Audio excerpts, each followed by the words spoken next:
Price Lord. Welcome back to world hope Christ ವಾರ್ಜಿ. ನಾನು ನಿಮ್ಮ ಮಾನಸ ಕ್ರಿಸ್ಟಿಯಾ. ಏಸು ಕ್ರಿಸ್ತನು ಶಿಲುಬೆಯಲ್ಲಿ ನುಡಿದಂತ 7 ಸ್ವರಗಳು ಅಂದ್ರೆ ಸಪ್ತ ಸ್ವರಗಳನ್ನ ನಾವು ಈ ದಿವಸ ಧ್ಯಾನಿಸೋಣ. ಲೂಕ 23ನೇ ಅಧ್ಯಾಯ 34ನೇ ವಚನದಲ್ಲಿ ನುಡಿದಂತ ಮೊದಲನೆಯ ಮಾತೇನಪ್ಪಾ ಅಂತಂದ್ರೆ, ತಂದೆಯೇ ಅವರಿಗೆ ಕ್ಷಮಿಸು, ತಾವು ಏನು ಮಾಡುತ್ತೇವೆಂಬುದು ಅರಿಯರು ಎಂಬುದಾಗಿ. ಹಲ್ಲೆಲೂಯಾ. ಯೇಸು ಸ್ವಾಮಿ ಅವರು ಮೊಟ್ಟ ಮೊದಲನೇದಾಗಿ ಕ್ಷಮಾಪಣೆ ಬಗ್ಗೆ ನಮಗೆ ಕಲಿಸಿಕೊಡ್ತಾ ಇದ್ದಾರೆ.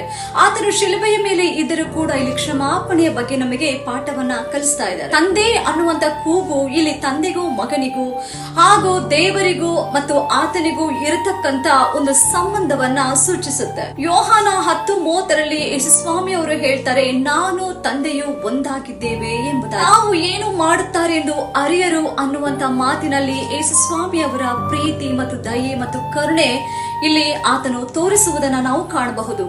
ಇಲ್ಲಿ ಯೇಸು ಕ್ರಿಸ್ತನನ್ನ ಅನೇಕ ರೀತಿಯಲ್ಲಿ ಹಿಂಸಿಸಿ, ಚಿತ್ರಹಿಂಸೆ ಪಡಿಸಿ, ಅನೇಕ ಅವಮಾನಗಳು, ನಿಂದೆಗಳ ನಡುವೆ, ಸಂಕಟಗಳ ನಡುವೆ ಕೂಡ ಯೇಸು ಸ್ವಾಮಿ ಆ ರೀತಿ ಶಿಕ್ಷೆ ಮಾಡಿದಂತವರನ್ನ ಇಲ್ಲಿ ಯೇಸು ಸ್ವಾಮಿ ಅವರು ಕ್ಷಮಿಸುವಂತದ್ದನ್ನ ನಾವು ನೋಡ್ತಾ ಇದ್ದೀವಿ. ಹಲ್ಲೆಲೂಯಾ.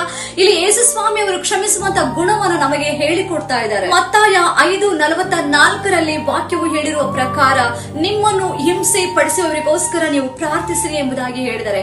ಆತನು ಆ ಒಂದು ಮಾತನ್ನ ಕೇವಲ ಬರೀ ಬಾಯ ಮಾತಿನಿಂದ ಅಲ್ಲದೆ ಆತನು ತನ್ನ ಕ್ರಿಯೆಗಳಿಂದ ಇಲ್ಲಿ ಶಿಲುಬೆಯ ಮೇಲೆ ಆತನನ್ನ ಹಿಂಸೆ ಪಡಿಸಿದವರಿಗೋಸ್ಕರ ಆತನು ಕ್ಷಮಿಸಿ ಆ ಒಂದು ಪಾಠವನ್ನ ನಮಗೆ ಹೇಳಿಕೊಡ್ತಾ ಇದ್ದಾರೆ. ಪ್ರಿಯ ಸ್ನೇಹಿತರೆ, ಕೊನೆಯದಾಗಿ ಯೇಸು ಸ್ವಾಮಿ ಅವರು ಈ ಒಂದು ಮೊದಲನೇ ಮಾತಿನಿಂದ ನಾವು ಕಲಿಯಬೇಕಾಗಿರ್ತಕ್ಕಂಥದ್ದು ಏನಪ್ಪಾ ಅಂತಂದ್ರೆ, ನಿನ್ನ ಶತ್ರುವನ್ನು ಕೂಡ ನೀನು ಕ್ಷಮಿಸಬೇಕು ಎಂಬುದಾಗಿ. ಹಲ್ಲೆಲೂಯಾ. ನಮಗೆ ಅನೇಕ ಕೇಡು ಮಾಡಿರ್ತಕ್ಕಂಥವರನ್ನ, ನಮ್ಮನ್ನ ಹಿಂಸೆ ಪಡಿಸಿದಂತವರನ್ನ ನಾವೇನ್ ಮಾಡ್ಬೇಕು? ಯೇಸು ಸ್ವಾಮಿ ಅವರು ಶಿಲುಬೆಯ ಮೇಲೆ ಕ್ಷಮಿಸಿದ ಪ್ರಕಾರ ನಾವು ಕೂಡ ಅವರನ್ನ ಕ್ಷಮಿಸಿ ಅವರಿಗೆ ಕ್ಷಮಾಪಣೆಯನ್ನ ಕೊಡಬೇಕು ಅನ್ನುವಂಥದ್ದನ್ನ ಯೇಸು ಸ್ವಾಮಿ ಅವರ ಮೊದಲನೆಯ ಮಾತಿನಿಂದ ನೀವು ಕೂಡ ಕಲಿಯುವಂತ ಒಂದು ಪಾಠವಾಗಿದೆ. ಹಲ್ಲೆಲೂಯಾ.